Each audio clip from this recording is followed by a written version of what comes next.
Thank you. Thank you very much for a very warm welcome. I'm very happy to be here in Hawaii because I want to learn about harmony between different peoples, different cultures.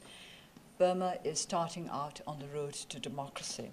Some people think we've got there, but I always say that we're just starting out. We're preparing the ground. The ground is there, has to be prepared. It has been prepared to a certain extent, but we have to plant the seeds of democracy, and we have to make sure that they flourish. And how a tree grows up depends very much on how it is tended and nurtured. And we hope to nurture our democracy through peace, through compassion, through harmony. Because we are a nation of many peoples. We are a union. When Burma became independent in 1948, we called it the Union of Burma, a union of many ethnic nationalities. But we have never yet achieved the true harmony that we wished for. We are still divided in many ways.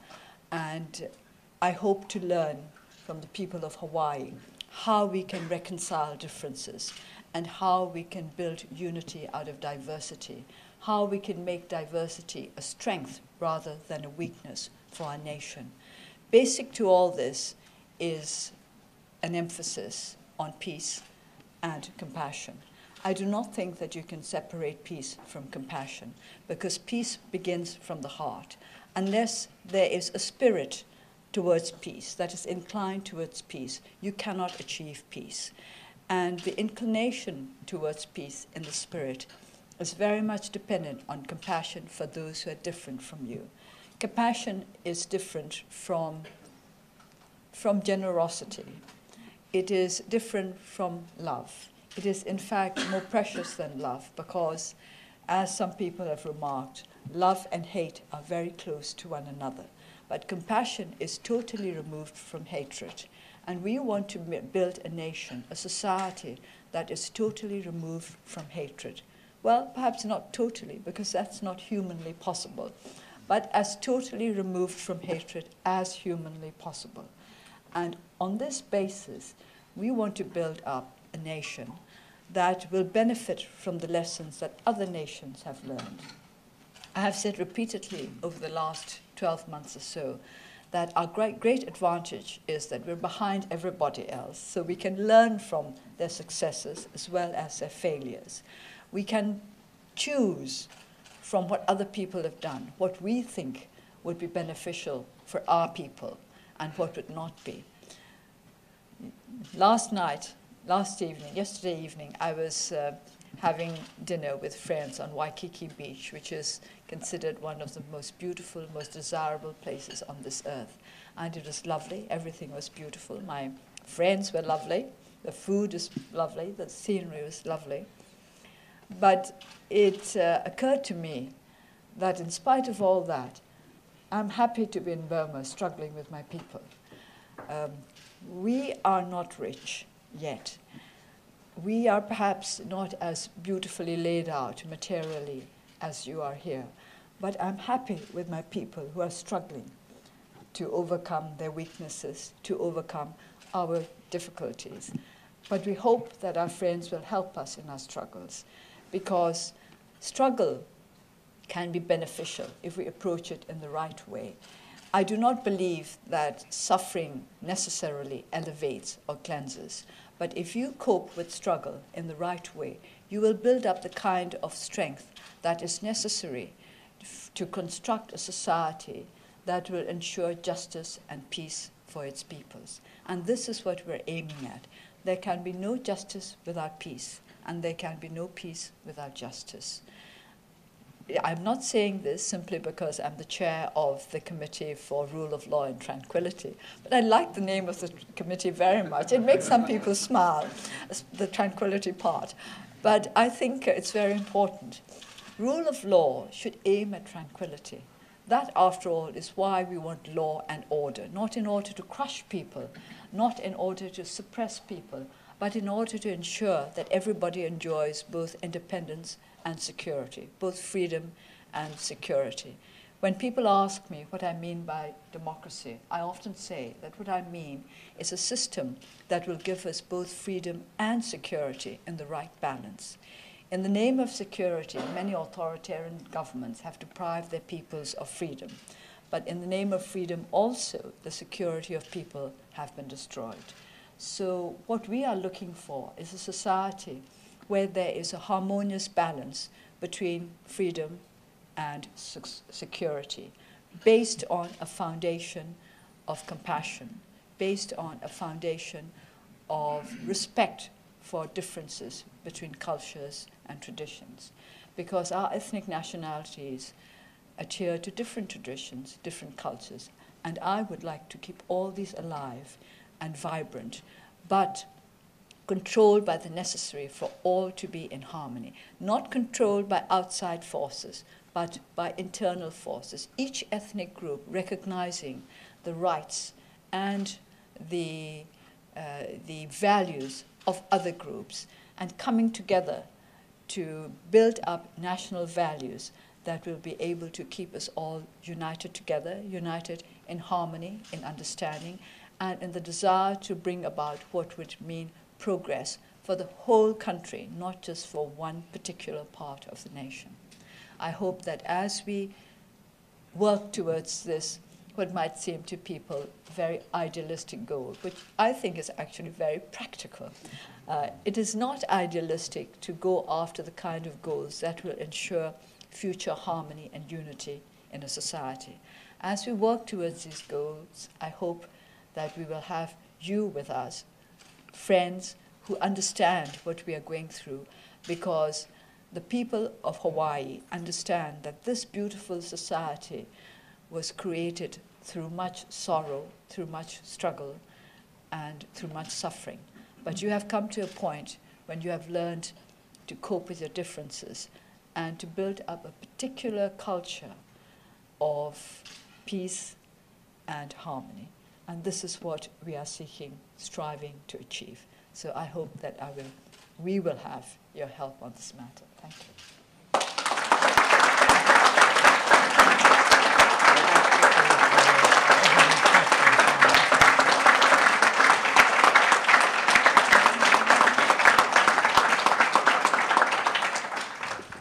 Okay, many of you have several of you have turned in questions, and amazingly how much the questions reflect the discussion that we had here at this table and also the remarks that you made. But I will start with one that has not come up yet. It's a very simple question in some ways. It says, if it were up to you, what would you like to call your country? Burma or Myanmar or something else? Yes, if it were up to me, I would like to call my country Burma. And let me explain this. The reason why I have always referred to my country as Burma rather than in Myanmar is because the name Myanmar was imposed on the country by the military dictatorship back in the I think somewhere around about 1989 or 1990. Suddenly, just one day, it was announced that Burma would be known as Myanmar from then on.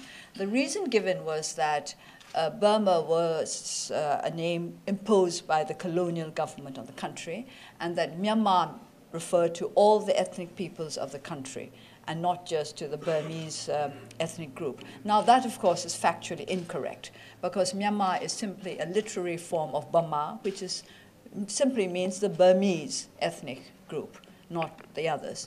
And in any case, I do not think that any government should impose the name of a country or a name on a country without reference to the will of the people.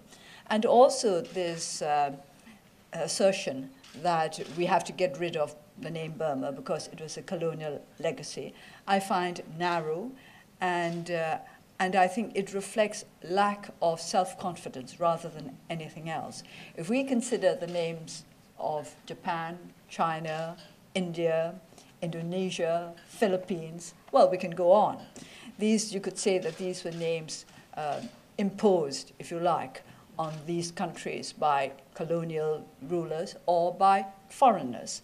But yet these names are glorious in their way because the countries have made these names glorious. It's not the name that makes the country. It's the country that makes the name. And besides, I think foreigners pronounce Burma much more correctly than they pronounce Burma. But when I speak Burmese, I always say Myanmar, of course, naturally. Well, thank you for that. The second question is, do you think Myanmar can keep, should have said Burma, can keep its unique identity with the overwhelming power of China next door, and we might add India, and the power of multinational enterprises ready to invest and buy the resources of the country? These are some of the challenges we have to cope with. With regard to India and China and our other neighbors, I would like to say with great pride that since independence, we've always managed to maintain a good neutral foreign policy. In the early days of independence, before we lost our democracy, we maintained very good relations, not just with our neighbors, India, China, Thailand, but also with the countries of the West. And in the days when we had very good relations with the United States and the Western countries, we also had very good relations with the Chinese Communist government. In fact, the democratic government of Burma was one of the first governments in the world to recognize the Chinese Communist government. So it does not mean that because we maintain warm and friendly relations with one bloc, we have to be hostile to the other.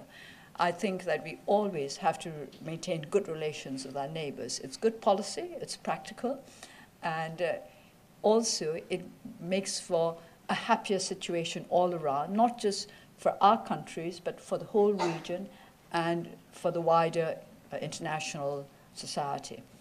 I believe we can do that.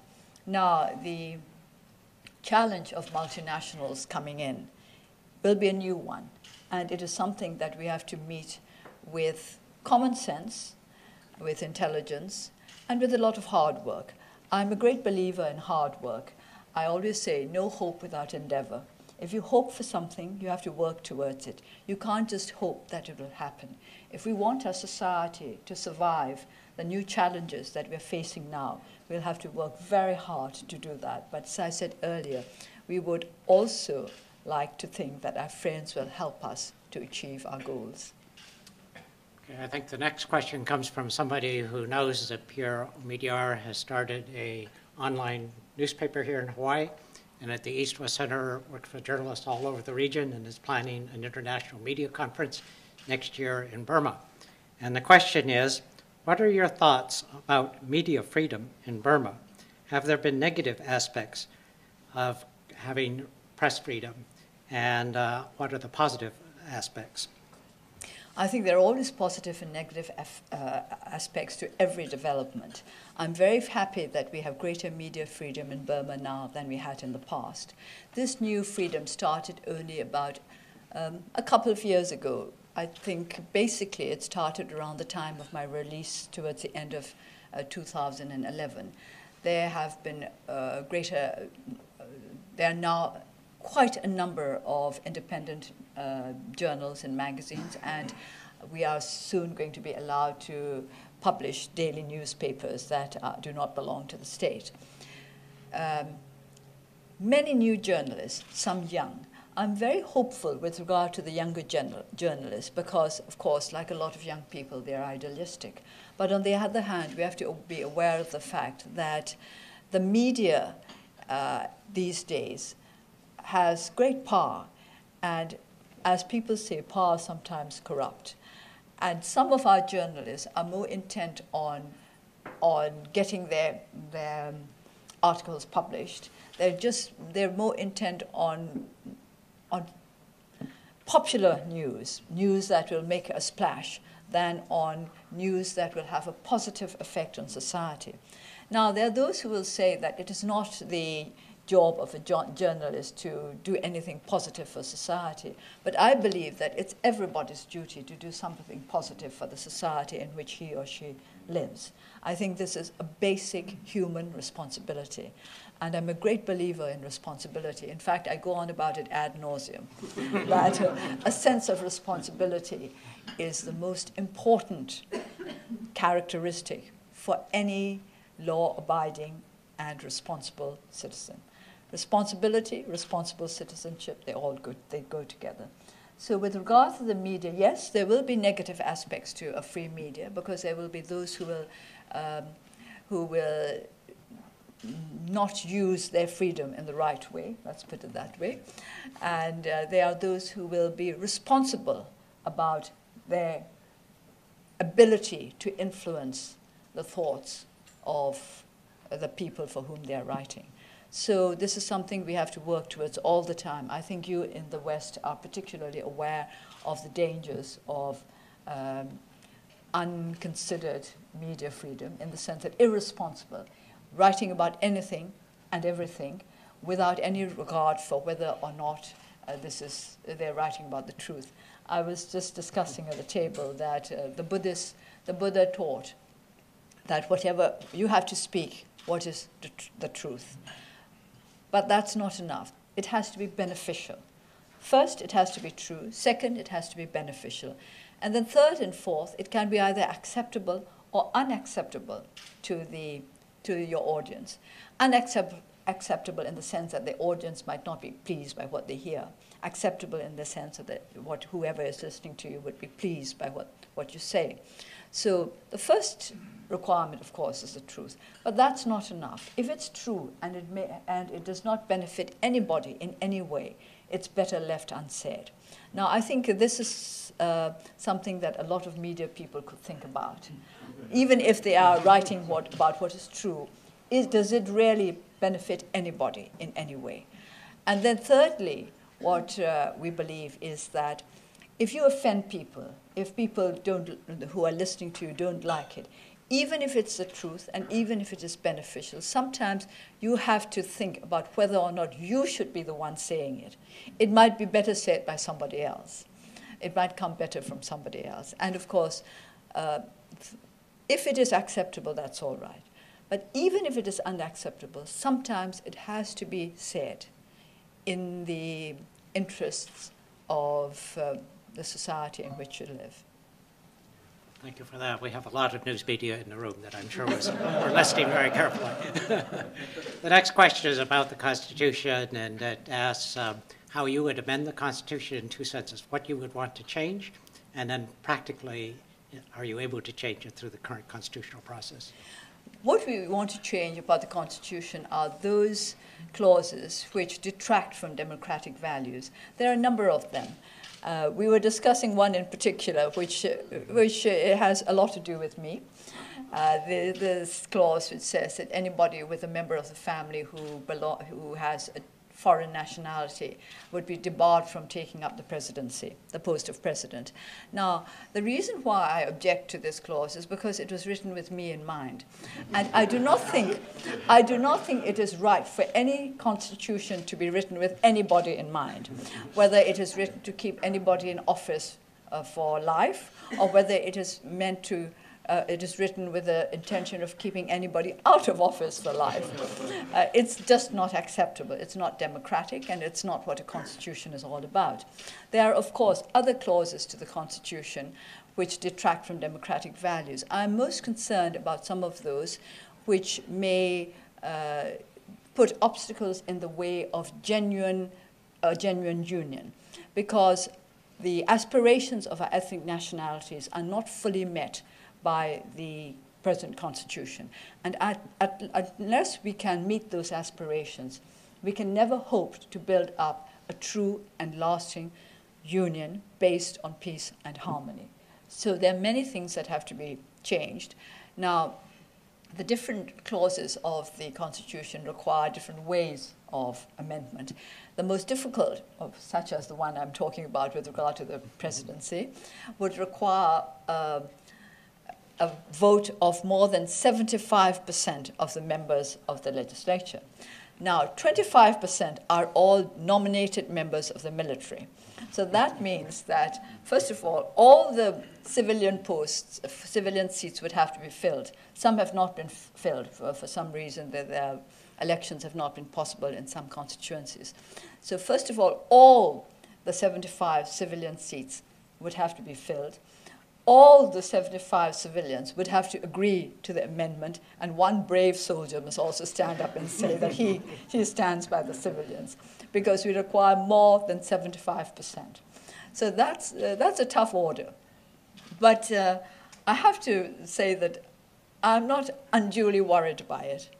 I think that the members of our military, like the rest of our nation, would like to see Burma a happier, stronger, more harmonious country. And because of that, I do not rule out the possibility of amendment through negotiated compromise. In fact, that is the way I want to go. I think the best solutions are the ones that are come about through negotiated compromise. Thank you. You know, ironically, Dasu's father was the father of the Burmese military, but he disbanded that military and worked with the British on a peaceful process of transition to independence. Well, that's why I'm very fond of the military, and I've often been criticized for saying that I'm fond of the Burmese army, but I can't help it. It's the truth. The last question is a kind of personal question. It's what spiritual values fortified you during the 15 years that you were under house arrest? Of course, I think the strongest spiritual value was the fact that I believe in spiritual values. I believe in the strength of the spirit. There are very many people who do not believe in spiritual values. They believe in intellectual values, but not in spiritual ones. And it's different. Spiritual and intellectual are not one and the same. I believe in the strength of the spirit, that if you have the right kind of spirit, you can overcome a great many difficulties better than any intellectual capabilities would allow you to do. And I think that was the value that will strengthen me, the very belief in spiritual values. Well, thank you very much for that, and thank you for coming.